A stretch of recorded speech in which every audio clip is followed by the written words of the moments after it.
32% ng mga nagtatrabaho sa gobyerno dumaranas umano ng mental health problems ayon sa Philippine Psychiatric Association.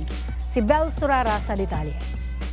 Aral ng Department of Health o DOH National Epidemiologist Health Center, natuklasan nila na 32% ng mga Pilipino sa National Capital Region, lalo na ang mga nagtatrabaho sa government office, ay may mental health problems umano.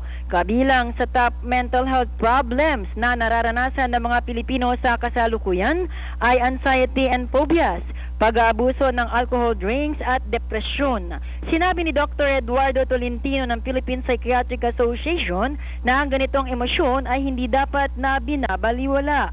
Napakahalaga rin ng suporta ng mga mahal sa buhay. NCR, based on 327 respondents na working in government agencies, KSHDEP, DOJ, they saw that 32% out of those respondents making use of a WHO tool called the CIDI. This is a composite index of two diagnostic tools. That's the DSM, na ginagamit ng mga psychiatrists dito, at yung ICD, na ginagamit ng WHO. They found that a third of our government health workers at the National Capital Region have mental health problems. Bel Surara, Eagle News.